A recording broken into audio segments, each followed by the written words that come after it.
The cell door cracked shut like a thunderclap, and the whole tier went quiet as whispers slid through the dark like smoke. Nobody wanted to shift, breathe, or even blink because everybody already felt what was about to happen. One young dude froze up in the corner while Fat Rat locked eyes on him with that slow, cold smirk that never meant anything good. Fat Rat never played fair when he smelled fear, because intimidation was his real weapon, more dangerous than any blade or burner. And what you're hearing right now ain't no Hollywood fantasy. This is the real gritty life of Michael Fat Rat Allen, a Hoover OG who had the streets shook, his enemies terrified, and sometimes even his own people watching their backs. South Central Los Angeles in the 70s and 80s wasn't just a neighborhood, it was a full-blown battleground. Factories shut down, jobs vanished, schools crumbled, and families got left stranded with no support. When crack hit the blocks, everything flipped. The streets went from rough to heartbreaking, and kids were forced to grow up way before their time. Hoover territory ran through long stretches of Figueroa and spilled into hoods already drowning in violence. Figueroa became known for everything the city tried to forget: adults' work, substance spots, and shootouts that lit up the night. People hustled however they could, but the Hoovers stamped their presence with fear and straight-up brutal enforcement. Michael Allen came into the world in 1972, right in the middle of all this chaos. Folks say he had that solid build even as a youngster, short, stocky, and always moving fast through back alleys whenever things popped off. That's how he earned the name Fat Rat, because once he got moving, you couldn't shake him, especially when he was sticking close to the older homies. His family roots ran deep in South Central. He had brothers connected to Hoover sets and cousins tied in with the family Swamp Bloods, which meant no matter where he turned, the streets were already waiting to pull him in. Kids in that hood grew up seeing their older brothers tuck pistols the same way others carried lunch bags, and surviving meant choosing a side before someone chose it for you. Growing up in a place like that built something hard and different inside Michael Allen, no question. Those blocks shaped him into someone who didn't look at danger like a regular kid at all. Most youngsters saw the streets as somewhere to hoop or ride bikes, but for Fat Rat, the pavement turned into a classroom where every lesson was about surviving the day. That mindset shaped the man he became, somebody who could flip fear into a weapon and aim it at enemies or even at his own crew when he felt they needed checking. By the mid-'80s, Fat Rat was already sticking close to the Hoover OGs. He was still a teen, but the older homies saw how fast he picked up the code and how he didn't blink when things got risky. He carried a heavy presence without saying a word. He barely smiled and kept that same tight stare that made younger dudes nervous. Around this time, Clement Big Evil Johnson was moving strong with the family Swamp Bloods. Big Evil had one of the darkest reputations in the whole city. Folks said he was one of the most dangerous men in Los Angeles back then. Michael Allen linked up with him and moved like a partner, making that connection even more feared because both of them had violent tempers and didn't hide it. People in the neighborhood said Fat Rat didn't need to talk to get his point across. His size, his quietness, and the way he stared at you did all the talking for him. He wasn't out here joking like other teens, and he didn't stand around just to be social. He carried attention everywhere he went, and that's exactly what made Big Evil gravitate toward him. In the streets, intimidation was currency, and Fat Rat had plenty of it. Even Monster Cody mentioned an OG Fat Rat from Hoover in his memoir, Monster, talking about how feared he already was inside prison settings. That meant Fat Rat had built a name early, long before many others even hit lockup. For a Hoover member to stand out in that world of nonstop violence, he had to have already put in work that people didn't forget. Stories floated around about robberies and beatdowns tied to his name, even before he hit his 20s. He was the one who handled discipline inside his set, making sure anybody who stepped out of line got a personal reminder from Fat Rat himself. That reputation stuck instantly, not because he was loud or flashy, but because everybody knew he'd enforce the rules without hesitation. Those early moves in gang life showed exactly who he was becoming. A quiet, ruthless force, standing next to one of the most feared men in South Central, shaping himself into the enforcer who would go on to carry one of the wildest reputations the Hoovers had ever known. By the mid-'80s, the Hoovers had already drifted far from their early Crip identity and turned into something way more unpredictable and cutthroat. Their sets stretched strong across South Central, running up and down Figueroa and deep into the West Side. They once rolled tight with other Crip cliques, but years of internal beef pushed them to break away and carve out their own lane, one that didn't follow anybody's rules but their own. Once the Hoovers split off, they stopped caring about old alliances. They worked with whoever brought power or money to the table, even rival blood sets when the moment made sense.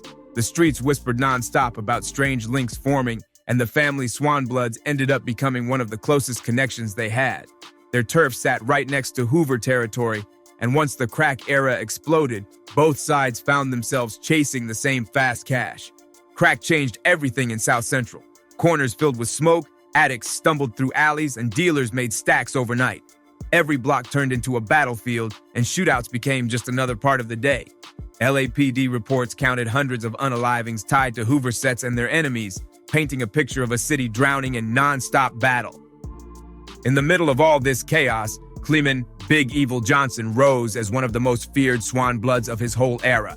Court files later called him Los Angeles' most dangerous man, and even cops talked about him with straight caution. His name held weight everywhere, from county jail tanks to the darkest street corners, and homies described him as someone with no hesitation at all. Michael "Fat Rat" Allen was right beside him during all this time, moving like Big Evil's quiet shadow. Sources called him the calm enforcer, the one who never questioned orders whenever discipline needed to be handed out.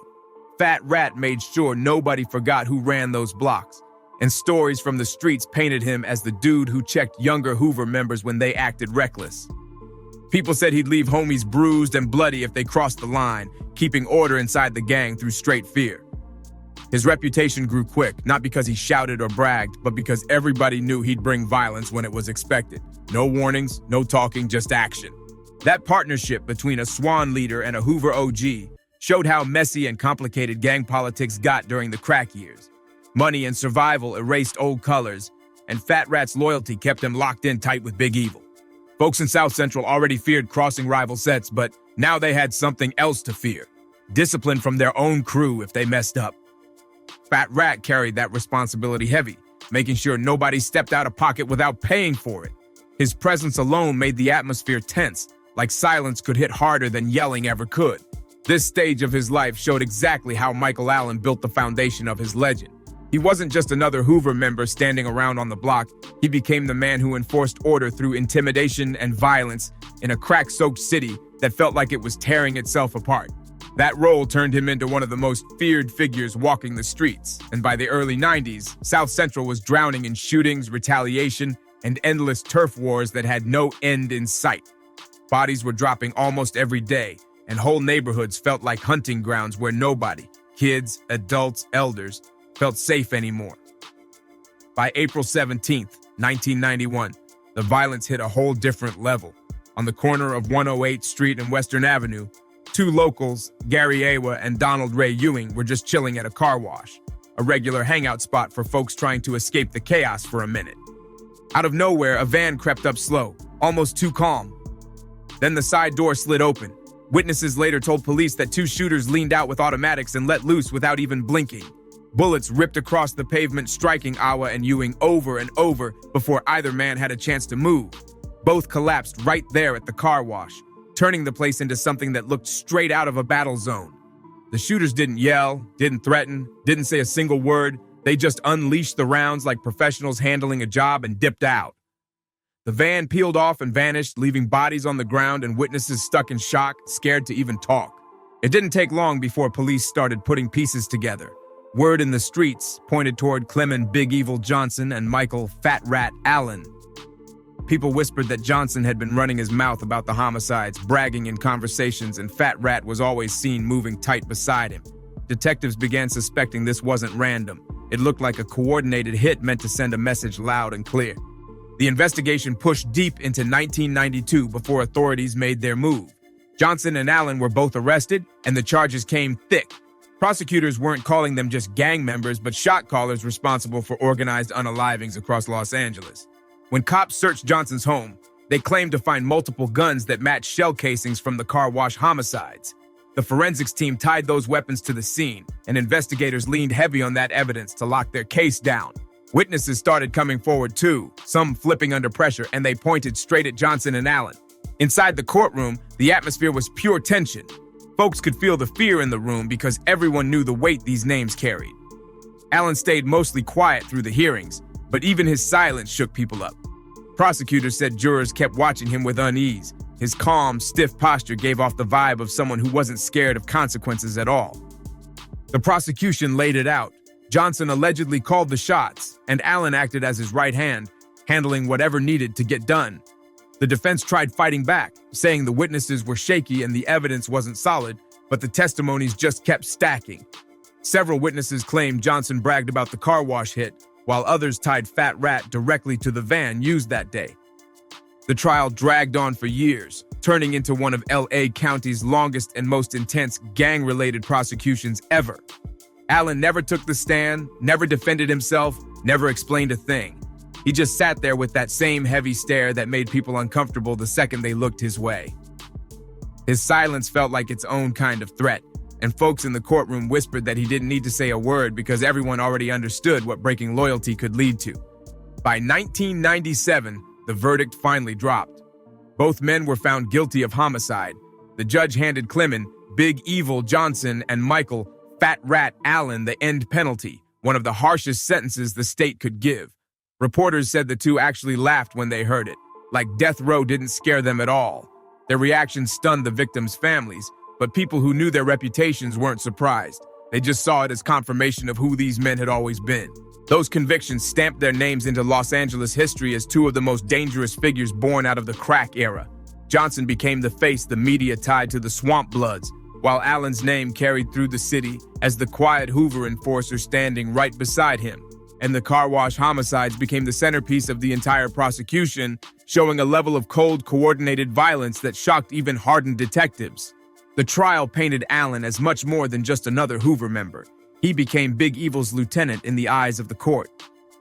Prosecutors kept repeating that Allen was the one who carried out discipline, the one who backed Johnson during major moves, the one who handled violence with a level of calm that made him unpredictable.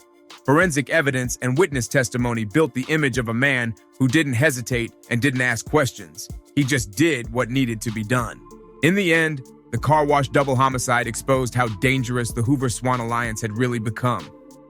Together, they pulled off a broad day hit in front of witnesses and still walked around acting untouchable until the police crackdown finally came. For the people living in South Central, the unalivings were just another reminder that the battle wasn't slowing down. If anything, it was getting worse, and the neighborhood was stuck in the middle of a battlefield. Michael Fat Rat Allen walked out of that trial with his reputation carved into stone. He wasn't just a whisper floating through Figueroa anymore, and he wasn't just a name passed around prison yards. He was officially listed in court records as a slayer tied directly to Big Evil, and the more silent he stayed, the more mysterious people thought he was, which only made the legend grow. Once Fat Rat's name hit the paperwork, the streets started building their own versions of his story.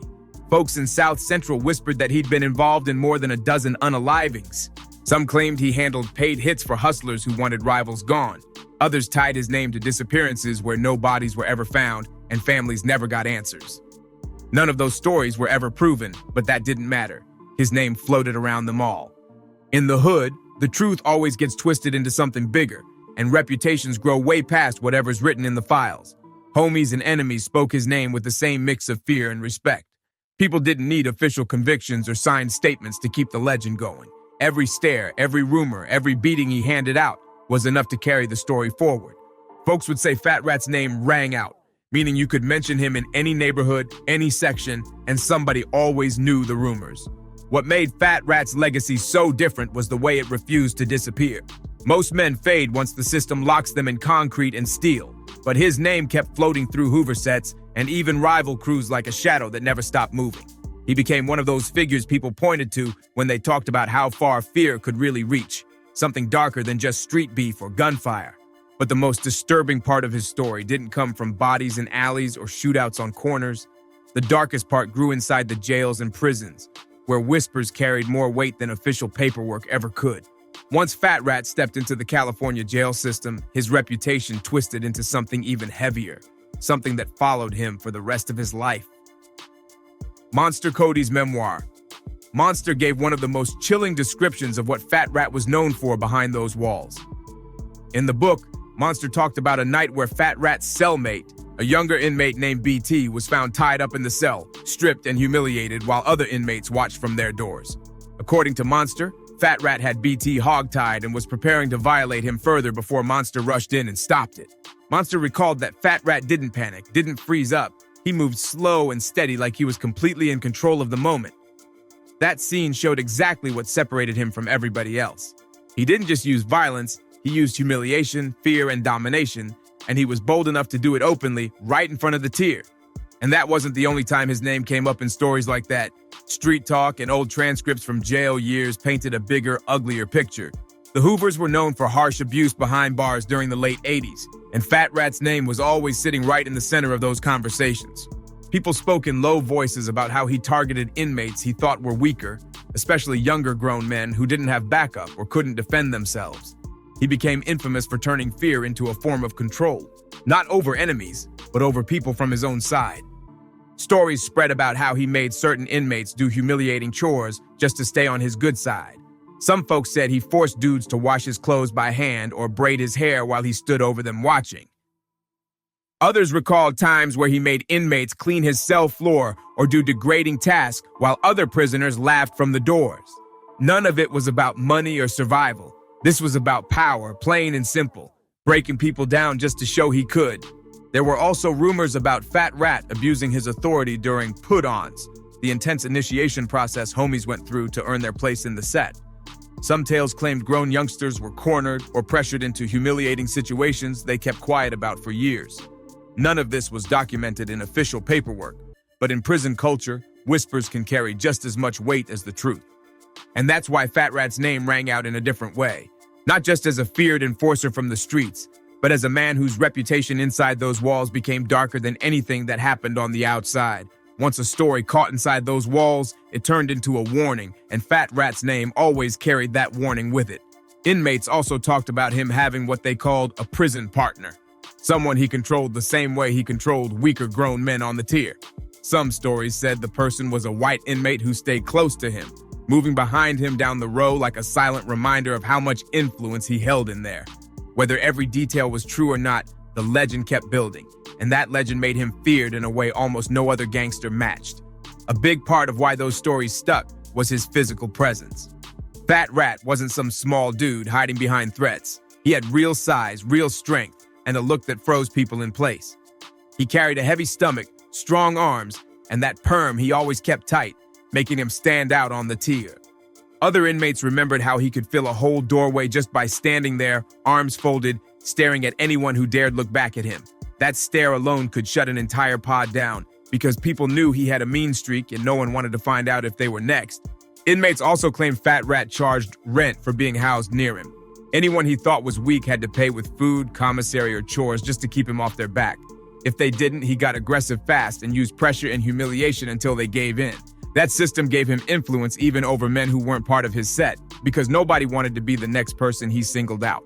The disturbing part of Fat Rat's legend was how his focus inside changed. Out on the streets, his violence had always been aimed at rivals. But behind bars, the fear he created came from turning his own people into victims if they looked vulnerable. It flipped the normal rules upside down. Usually loyalty shielded you from your own set, but with Fat Rat, loyalty didn't guarantee anything. Even Hoover members whispered about keeping their distance from him. Old transcripts and jailhouse stories collected these moments, showing how his reputation spread far beyond one or two incidents. Younger Hoover members talked about avoiding his part of the tier completely, some refusing to be housed anywhere near his cell. His name became a quiet warning passed around county jails and prisons all across California. When a new Hoover arrived, older inmates would sometimes lean in and tell them, "Stay out of Fat Rat's sight," and nobody took that lightly. This part of his story ended up becoming the peak of his reputation because it wasn't like the usual street legend. Most so-called legends come from shootouts, robberies, or making money in the game. Fat Rat had all that history, but the reason his name hit different was because of the fear he created inside those cells. Fear that didn't fade, fear that traveled, and fear that lasted long after he was locked away. He wasn't remembered for run-ins with rivals anymore. His name stuck because of how he treated his own people when they were at their weakest. Those prison years turned him into something far beyond a regular enforcer. Folks said he controlled his environment through intimidation that cut deep, pushing boundaries in ways that left lasting emotional scars. That reputation didn't fade after his conviction either. Homies kept passing the stories down like warning labels for the next generation. Whether every detail was real or not, his name carried a heavy type of fear, and that fear shaped how Hoover members talked about him for decades. The peak of Fat Rat's legend wasn't the car wash homicide or his connection to Big Evil. What really fueled his legend were the quiet stories about how he acted behind those walls, stories that made him a symbol of the darkest side of gang life. His legend lived strongest, not in shootouts or courtrooms, but in the memories of the men who had to survive on the same tier as him. After the 1997 conviction, Michael, Fat Rat, Allen, and Clement, Big Evil Johnson both ended up on death row. They waited for years while automatic appeals moved painfully slow through California's overloaded legal system. Nothing changed for a long time until 2011. That year, the California Supreme Court finally threw them a lifeline. The justices overturned the conviction, saying the original trial had blocked a confession that should have been allowed. They also called out the unreliable testimony of a jailhouse informant, somebody the court later said shouldn't have been trusted. Because of that, the case was sent back for a new trial, and both men were ordered to face the charges again. Prosecutors didn't take the loss quietly. They tried filing fresh charges, claiming they had new evidence they didn't use before. The defense fired back, saying this was payback, straight retaliation for winning the appeal. The judge agreed and tossed out the new charges, leaving only the original homicide counts for a retrial. That ruling kept Fat Rat and Big Evil stuck in county jail instead of being moved back to San Quentin's death row. They were transferred into Los Angeles County's facilities and placed in limbo while the DA prepped for round 2. And during that time, both men moved through the jail like seasoned figures, still carrying influence, still making people step careful around them, even though their convictions had technically been overturned. The stories about them didn't disappear. They followed them into every pod. Fat Rat still walked with that same heavy build and sharp stare that made grown men keep their distance. Very few dared to test him, because his reputation had already spread far beyond the paperwork. Meanwhile, the legal limbo dragged on for years, showing how slow California's end penalty system really moved. Decades passed with no clear ending, no closure for the families, no closure for the accused, just endless waiting as appeals, delays, and retrial plans kept everything stuck in place. The system crawled at a speed so slow it felt like time itself couldn't keep up, leaving everyone trapped while the paperwork shuffled from office to office. Fat Rat got older inside those walls, still carrying the same reputation, but now with an aging body and the weight of years locked down. That last decade of his life played out under the shadow of a case that refused to reach an ending. Then on February 6, 2022, Michael Fat Rat Allen was found unresponsive inside Los Angeles County's men's central jail. He was 49 years old when he passed. Official reports said it was cardiac arrest and there were no early signs of foul play. But inside the jail system, rumors spread faster than paperwork ever could. Some inmates whispered that he'd been poisoned, others claimed it was an overdose, and a few said the whole thing felt too convenient. None of those claims were ever proven, but in jail culture, rumors don't need evidence. They travel like truth. What made the moment even more complicated was the legal twist attached to his name. Because his conviction had been overturned back in 2011, Fat Rat was technically still presumed innocent of the 1991 car wash homicides. That meant a man once sentenced to end left this world without a final verdict. For his family, it created a painful mix of emotions, grief tied together with unfinished business. For prosecutors, his passing closed a case that had stretched across 30 years. Reactions from the streets showed just how split people were about him. Rivals and old enemies said his passing felt like street justice finally landing, claiming the cycle had circled back around. Some talked about the fear he created both in South Central and behind bars, and they admitted straight up that not many would shed tears for him. But his family hoped younger folks would look at his life as a warning instead of a legend. They wanted people to see that the street path leads to cages, heartbreak, and endings nobody dreams of. The wild part is how quiet his story closed out. For decades, Michael Allen lived as a symbol of danger, feared in neighborhoods, feared in jail pods, feared even by his own circle. Yet when his time came, there was no chaos, no riot, no dramatic final showdown. He slipped away in a silent cell, leaving behind a story remembered more in whispers than official files. His passing closed a chapter that started in South Central's crack-era streets and ended behind steel doors with no noise at all. And when people look back on Michael Fat Rat Allen, they don't talk about him the way they talk about most South Central legends. Plenty of names are remembered for shootouts, substance empires, or battles with rivals. His story carried something different. something darker and harder to speak out loud. The myths around him always stretched his body count, with rumors claiming a dozen or more unalivings tied to his name. But even that never defined him as much as the way people said he turned violence inward on those around him. Inside gang culture, being remembered as someone who used intimidation in twisted ways can be both feared and mocked at the same time, creating a strange kind of legacy nobody else shared. Even Monster Cody brought up Fat Rat as an example of how power and control shape prison hierarchies, showing that brutality doesn't always come from bullets or guns. It can come from the way someone carries themselves behind those bars. Fat Rat's story became a reminder that the darkest legends aren't always built on the streets. Sometimes they're born inside the cells where fear speaks louder than anything else. Sometimes that fear didn't come from guns or street beef at all. It came from what happened behind locked doors, where humiliation and intimidation ran wild. Fat Rat's life reflected a darker side of Los Angeles gang culture, the kind most people never hear about because it stays buried under whispers and old stories. His legacy showed how power can twist loyalty into something cold, turning brotherhood into a weapon instead of a bond. Michael Fat Rat Allen became a name people spoke quietly, not just because of the bodies tied to his past, but because of how he treated his own people when they were close enough to trust him. His story still floats through the streets as a warning about where this life can really lead. Let me know what you think in the comments, and don't forget to like, subscribe to the channel, share the video, and I'll see you on the next one.